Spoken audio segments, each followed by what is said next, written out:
राधे राधे भक्तों। आज हम माघ कृष्ण पक्ष की एकादशी व्रत कथा का श्रवण करेंगे, जिसे षट तिला एकादशी भी कहते हैं। इस एकादशी के करने से मनुष्य के बड़े से बड़े पापों का नाश हो जाता है। एक समय दालभ्य ऋषि ने पुलस्त्य ऋषि से पूछा कि महाराज, पृथ्वीलोक के मनुष्य ब्रह्म हत्या आदि महान पाप करते हैं, पराये धन की चोरी तथा दूसरे की उन्नति को देखकर ईर्ष्या करते हैं, साथ ही अनेक प्रकार के व्यसनों में फंसे रहते हैं, फिर भी उनको नरक प्राप्त नहीं होता। इसका क्या कारण है? वे न जाने कौन सा दान पुण्य करते हैं जिससे उनके पाप नष्ट हो जाते हैं। यह सब कृपा पूर्वक कहिए। पुलस्त्य मुनि कहने लगे कि हे महाभाग, आपने मुझसे अत्यंत गंभीर प्रश्न पूछा है। इससे संसार के जीवों का अत्यंत भला होगा। इस भेद को ब्रह्मा, विष्णु, रुद्र तथा इंद्र आदि भी नहीं जानते, परंतु मैं आपको यह गुप्त तत्व अवश्य बताऊंगा।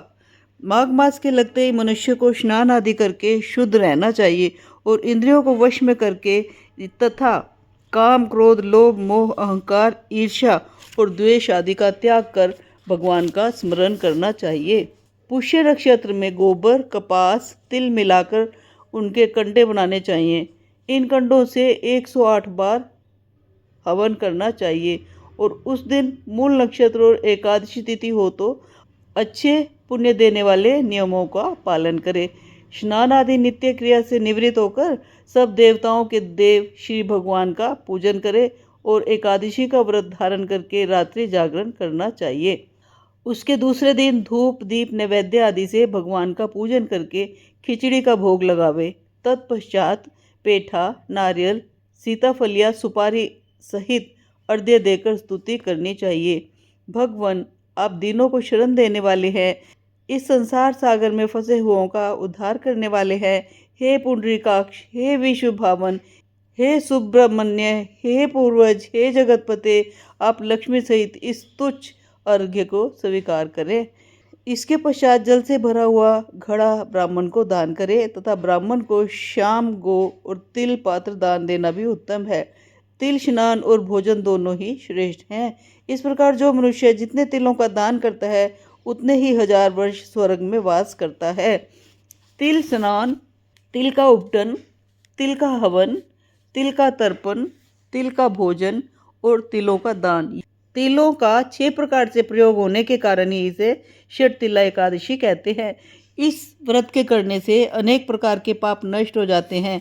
इतनी कथा कहकर पुलस्त्य ऋषि कहने लगे कि अब मैं इस षट तिला एकादशी की कथा तुमसे कहता हूँ। एक समय नारद जी ने भगवान विष्णु से यही प्रश्न किया था और भगवान ने जो षट तिला एकादशी का मातम नारद जी से कहा सो मैं तुमसे कहता हूँ, सुनो। नारद जी कहने लगे कि भगवान, षट तिला एकादशी का क्या पुण्य होता है और इसकी क्या कथा है, सो मुझसे कहिए। भगवान कहने लगे कि हे नारद, मैं तुमसे आंखों देखी सत्य घटना कहता हूँ, तुम ध्यानपूर्वक सुनो। प्राचीन काल में मर्त्यलोक में एक ब्राह्मणी रहती थी। वह सदैव व्रत करती रही। इससे उसका शरीर अत्यंत दुर्बल हो गया। यद्यपि वह अत्यंत बुद्धिमान थी, तथापि उसने कभी देवताओं या ब्राह्मणों के निमित्त अन्न या धन का दान नहीं किया था। इससे मैंने सोचा कि ब्राह्मणी ने व्रत आदि से अपना शरीर शुद्ध कर लिया है, अब इसको विष्णु लोक तो मिल ही जाएगा, परंतु इसने कभी अन्नदान नहीं किया है, इससे इसकी तृप्ति होना मुश्किल है। ऐसा सोचकर मैं एक भिखारी बनकर मृत्युलोक में उस ब्राह्मणी के पास गया और उससे भिक्षा मांगी। वह ब्राह्मणी बोली कि महाराज, आप यहाँ किस लिए आए हैं?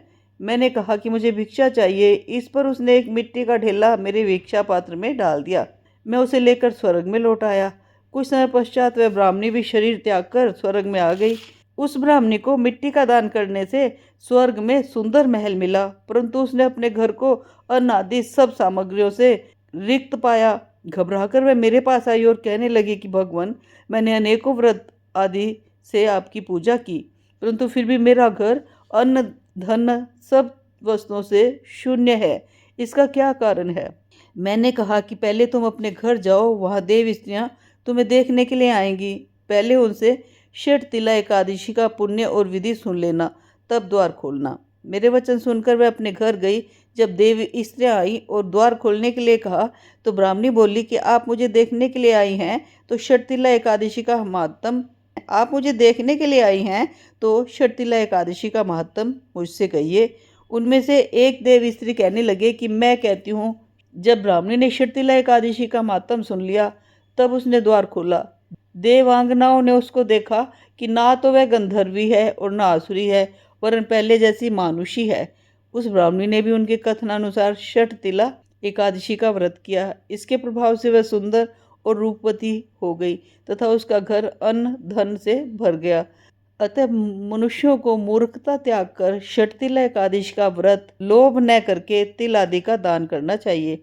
इससे दुर्भाग्य, दरिद्रता तथा अनेक प्रकार के कष्ट दूर होकर मोक्ष की प्राप्ति होती है। बोलो पुरुषोत्तम भगवान की जय।